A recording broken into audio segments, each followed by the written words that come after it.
Bintang Kalbar dimanapun berada, Bintang Kalbar selalu menyapa salam budaya. Saya di sini mewakili dari channel Bintang Kalbar, admin resmi Pulau Borneo, dan saya bertugas sebagai narasi, masih dalam kisah Tanah Dayak. Apakah kalian sudah pernah mendengar tentang kisah masa lampau Bujang Sanang? Ya, konon Bujang Sanang adalah pahlawan Dayak Iban yang dikutuk menjadi buaya dan menuntut balas dengan memangsa penduduk di Sri Aman dan Sungai Batang Lupar. Namun sebelum kita melanjutkan videonya, jangan lupa bagikan video ini ke teman-teman kalian agar apa yang kalian tahu teman-teman kalian juga ikut tahu. Setuju? Dan tonton video ini sampai selesai supaya kalian tidak gagal faham. Terima kasih, semoga bermanfaat. Bujang Sanang, begitulah orang-orang memanggilnya. Bujang Sanang sangat terkenal di Sarawak karena ia telah mengakibatkan konflik besar antara buaya dan manusia. Dan buaya ini telah mengambil nyawa penduduk di Sri Aman dan Sungai Batang Lupar. Banyak versi tentang Bujang Sanang yang pernah mewarnai sejarah Sarawak pada masa itu. Namun, ada pula yang belum tahu tentang asal-usul Bujang Sanang yang dipercayai sebagai sosok buaya jadi-jadian ini. Menurut sumber cerita orang-orang tua Dayak Iban, Bujang Sanang adalah seorang pahlawan Dayak Iban yang bernama Luyuh. Namun, nama Luyuh ini sangat asing terdengar, karena sebagian orang juga menamainya dengan nama Simalungun. Jadi ada dua versi nama, yaitu Luyuh dan Simalungun. Namun orang-orang Dayak meyakini bahwa nama Luyuh lah adalah nama seorang pahlawan Dayak Iban tersebut. Pada zaman dahulu, tradisi kayo mengayau sering sekali terjadi antara suku dan etnik pribumi di wilayah Sarawak. Tersebutlah seorang suku Dayak Iban yang sangat sakti bernama Luyuh. Luyuh merupakan manuk sabu panglima rumpang yang berasal dari Sungai Sekrang dan sangat terkenal dengan kehebatan beliau dalam tradisi mengayau. Karena kehebatan dan kejantanannya lah, Luyuh akhirnya dapat mengawini gadis Iban yang paling cantik dari wilayah Saribas. Gadis itu bernama Bintang. Hal ini pun menyebabkan Luyuh sangat tidak disenangi oleh para musuh-musuhnya dan membuat mereka beberapa kali ingin membunuh Luyuh. Namun, apapun usaha yang mereka lakukan, semuanya gagal dan tidak pernah berhasil. Ini dikarenakan Luyuh memiliki kesaktian yang sangat luar biasa. Hingga pada suatu ketika, saat Luyuh tidak ada di rumah, para musuh Luyuh telah merencanakan siasat untuk membunuh seluruh keluarga Luyuh dan menangkap serta istrinya. Karena kejadian inilah menyebabkan Luyuh sangat marah dan bertarung habis-habisan dengan musuh-musuhnya yang sangat banyak itu. Namun meskipun jumlah mereka banyak, tetap saja tidak bisa menandingi kekuatan dan kesaktian Luyuh sang pahlawan Dayak Iban tersebut.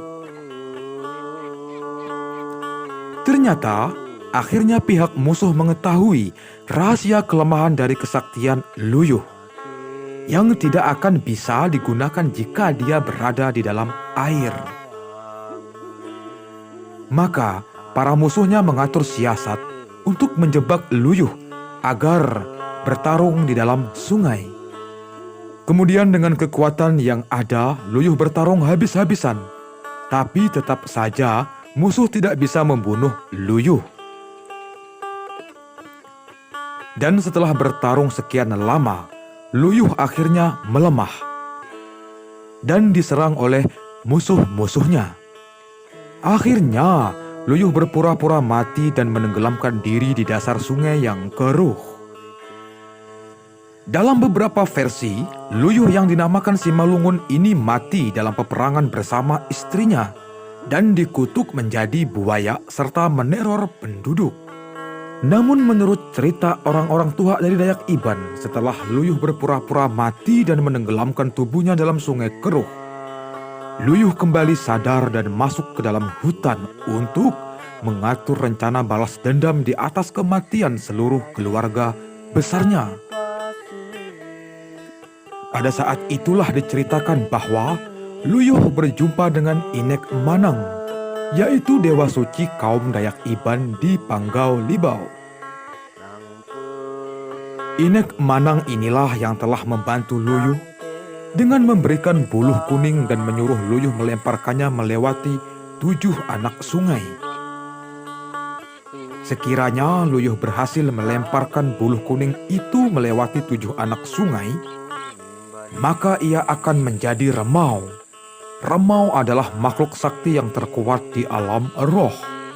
Dan jika buluh kuning itu terjatuh ke air di anak sungai itu, maka Luyuh akan berubah menjadi buaya jadi-jadian.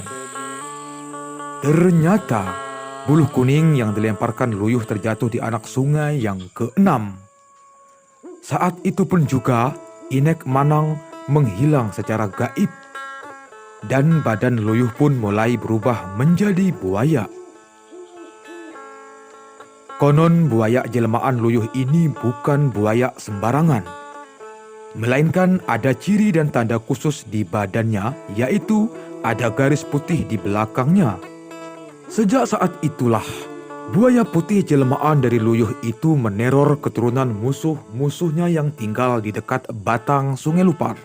Pada tahun 1940-an, ada berita yang sangat menggemparkan datang dari wilayah Sri Aman dan Sungai Batang Lupar, di mana buaya yang diyakini penduduk sebagai jelmaan Luyuh meneror warga sekitar.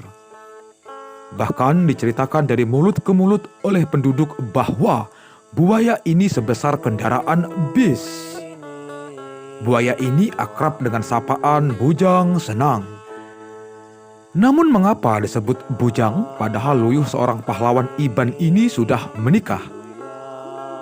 Jadi arti dari kata bujang itu adalah seorang juara atau orang yang hebat, dan itu adalah tanda penghormatan untuk memanggil seorang pria bujang. Jadi buaya ini disebut bujang sebagai tanda penghormatan.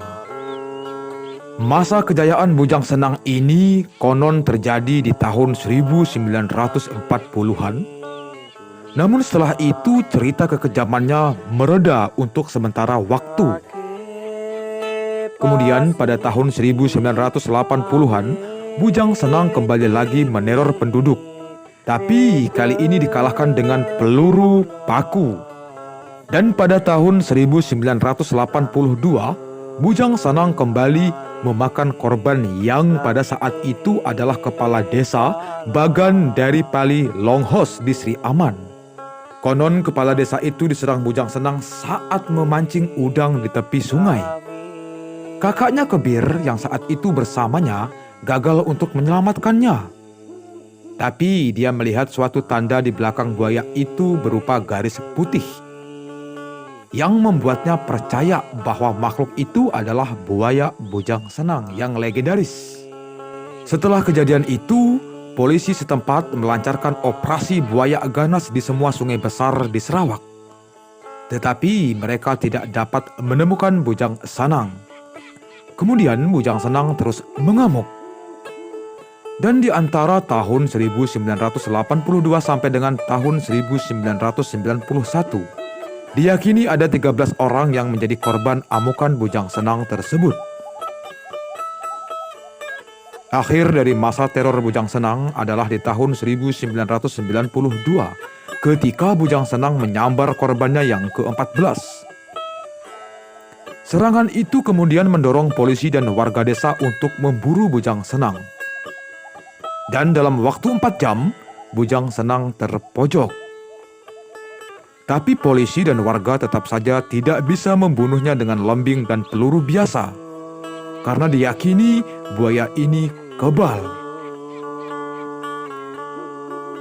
Pada saat itu ada seorang dukun menyarankan agar mereka menggunakan paku sebagai peluru. Dan kemudian saran itu rupanya berhasil. Karena dalam 40 kali serangan, maka Bujang Senang akhirnya dapat dilumpuhkan dan dibunuh dengan peluru paku yang berukuran 10 cm. Mayat buaya putih itu memang memiliki garis putih di belakangnya, tapi ukurannya tidak mencapai sebesar kendaraan bis seperti yang diklaim oleh beberapa orang.